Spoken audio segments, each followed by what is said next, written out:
Hey everyone, I just want to share with you. I had a coaching session with one of you guys this morning, and we've been going through the sales course. We're like going step by step through to see where do we have where's the next thing, the next opportunity to get the better results.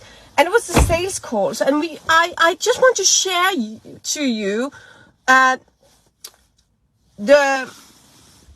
the learnings, the lessons from this sales call, and what will make the difference. I want to share it with all of you because I believe and trust that one of these 4 things is an opportunity for you as well. First thing, the importance of framing the call when you're having a lead coming on, because the problem will often be that the sales calls takes too long time. They're not easy to control on the sales call. It's like going everywhere, and you don't have the control in the sales call. You're not leading them to really become very interested in the sales call. It's all about the frames. Hey, Lena, good to see you here. It's all about framing. So when you jump on your sales call, it's very important that you start by setting the frame. This builds your authority and makes everyone who's listening to you will unconsciously trust you even more. So it means that when you jump on a sales call, start by saying, hey, good to have you here. I'm happy you're here on time. I have this long time set off. Don't let them be the one who has the backside. You need to be that one. You need to be that step ahead, that authority in the call. So you're in the control always. So frame, how long time do we have? Let them understand what will happen. What I'm going to do on this call is I'm going to ask you a few questions to understand where you are. I need to understand where you are right now. I need to understand what it is you need and what it is you want and what's holding you back from getting that. What you experience is holding you back. By knowing this, I will know whether or not I can help you. And this is important. It's not you who are trying to sell. What you're saying by just that one sentence is that you are going to qualify. I'm going to find out whether or not I can help you. If I can't, if I feel that I can't, what I'll do is tell it to you politely and let you and tell you point you somewhere where I think you get your next step. But if I do think I can help you, what I will do is that we will take a talk about how that would look like.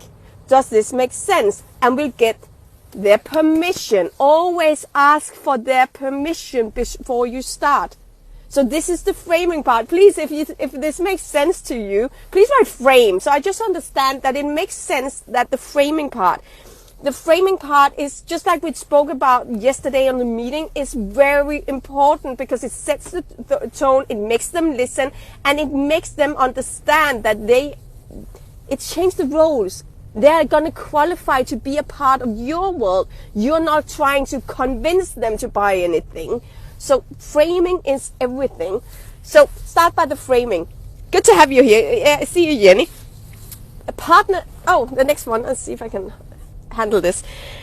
Part number 2 is the ownership. They need to own their problems. We cannot install problems they don't have or feel in their life in order for us to try to convince them to change something that wasn't there in the beginning. So they need to take ownership. So how can we control that they will take ownership? If they do not take ownership, this is a way you will know that they're not qualified. And what you should do is tell them that you don't think this is for them. They're not ready. So how will you do this? The ownership is often in the qualification, in the digging part, where you're going to find out what's wrong with them. So you're going to ask them, first of all, find out in your business, what are the things you want a gap in? So you know where to lead and how to frame the question, so you will have an answer that will fit inside your program. The client, the one that I was talking to this morning was helping people with jobs. getting a job. So the first thing is that what we want to understand is, so how's your situation? How with job right now? Do you have a job? Don't you have a job? We need to understand that. And that's where we can dig. So how does it feel? What does that mean to you? Do you have family? How's it affecting everything? We can do all of that. So we want to understand how is it there. But is there anything else you want to know? And if it's about someone who was needing a job, this is annoying. Needing a job, do you know where to go? Good, thanks. Then we also need to ask them about money, because for people who are in that situation, money is also a thing, because if they lost a job, they also lost the salary. We need to understand what is their gap about their feelings, about emotions, about and scarcity, fear about money, because that would be a natural thing in this situation. For us, we want to find out what's the revenue right now. We want to know how many clients they are having, because that's what's relevant for us to see if it's a fit for us to take them to where we want to get them. So what is it that you want to know? Make sure you're asking questions. So I want to know about this and about this situation. What is that? So you can frame those questions, so you get specific, because now what you want to do is opening the gap. So you will ask them, so how would you want it to be? And we can go that direction and find out. You cannot install things that is not there. So if you at this part are having the intuition, we have such a good share from Charlotte yesterday saying that she could feel it, the intuition, and you will probably be able to do that.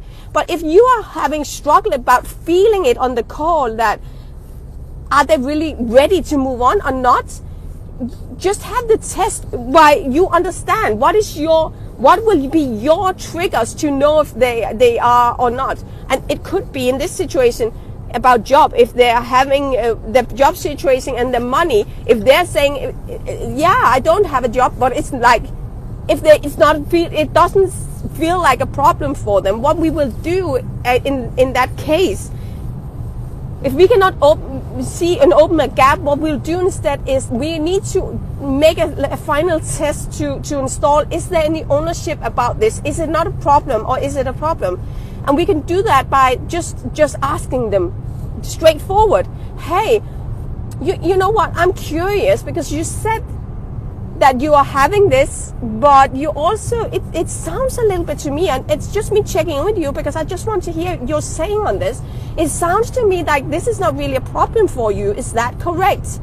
And then either they will back out and say, yeah, it's not a problem. And you can say, you know what? Why are we having this conversation then? Because do we need this conversation if you're not having a problem? Then they can either choose to check in and say, but it is a problem. It actually is a problem. Or they say, yeah, it's not really a problem. And you can just say, you know what? Let's do like this. If it becomes a problem, we can take a new chat. But you know what? It doesn't seem like there's anything I can help you with. You do not want to try to sell them to them, because you're just going to waste the next 45 minutes. Don't do that, because it's not going to be important enough. If it's not important enough, we're not going to install a problem. We just coaches. So we are just finding, is there anything we can do, or isn't there? They need to own that what's there and what's not there. We cannot say, but aren't you sad about that? Aren't you feeling like that? We cannot install that.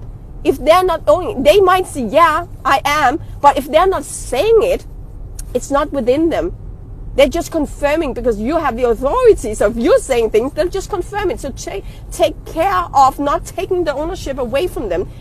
Does this make sense? I know it's going to be a long video, because I want to get these trainings in, because it's so important, and so it became so obvious on this call, and it's such a good training, I believe, for everyone. So can you please just write ownership? If you see the small changes, they need to have their ownership.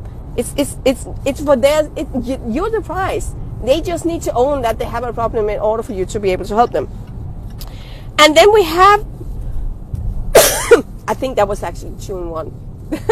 It became a long talk, right? When we're coming to, now I have two more. We're coming to the place where you want to get to give them you know everything you did.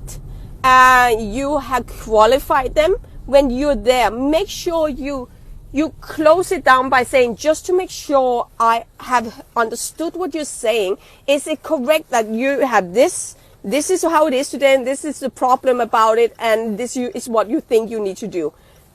Just say what you've heard and let them confirm that. If you feel like I don't need to say that, they know I know, do it anyways. It's not for your sake. It's because they need to have that lockdown, that you understand what they're saying. And now what you will do is not to ask them. You will avoid to ask them, do you want me to tell you how I can help you? That's going to get out. What you want instead, let her in. So, sorry. She was stressing me. So what you want to do instead is having them to ask you. You want them to ask for how you can help them. So the way you do that is just by asking. So yeah, you know what? I've asked a lot of questions. I believe I understand exactly what it is right now. So I want to shift the table now. I want you to make sure you get what you want out of this conversation. So I want you to ask me questions now. What do you need to know from me? That's one way. Or you can just simply ask, so what do we do with this? But if they say, I don't know, you can frame it like I did in a little longer sentence. So you get them to ask you, because what will happen now is they will ask you, so what do you think? How do you think you can help me? What you can do now is that you can say, yeah, you know what I believe I can do. I first of all, I do see I can help you doing this. So I'm going to tell you how I know I can help you. What we're going to do. Is that okay with you? Yes. Good. So we have that. Hey, Louisa. Hey, Isabella. Good to have you here. And then we can give the offer. So now we come into the fourth. Now we can give the offer. And what we want to give in the offer is so crucial. We understood now when we were asking in the digging part, when we were asking, so what did you, where are you today? What do you want? What do you think you need, or what have you done to do that? What do you think you're lacking to get what you want? That question was so crucial up there. Everything's crucial. There's nothing that happens by accident. It's intentional, right?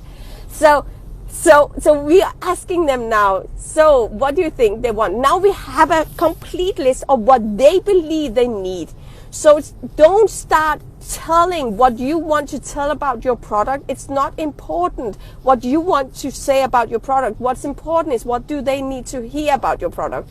So meaning that when the words they've been saying, you now say, yeah, we're going to do this. And everything you have that they have not said, you're going to tell. Yeah, but we're also going to work with the mindset, because in order to get get more of this one, you actually, have you ever find a metaphor or a story that will bridge what you need to tell them to connect with what they want to hear? So it makes more sense for them why they will. Because I learned a lot from listen to your calls. That it's so important you listen to your calls. Everything I'm teaching right now is just listening to one call. It's listen to the call. You can hear it. You can definitely, you'll hear how they react. You can hear the energy, because you can hear what I could hear so clear on this one call, and this part of a call was that they were checking in. They were checking into everything that matched what they just said that they wanted. They thought what the problem is that they didn't have what they want. They would say, yeah, I see that. Everything that was said that they had not mentioned anywhere, it was just silent. And you could hear the brain say, but I don't need that.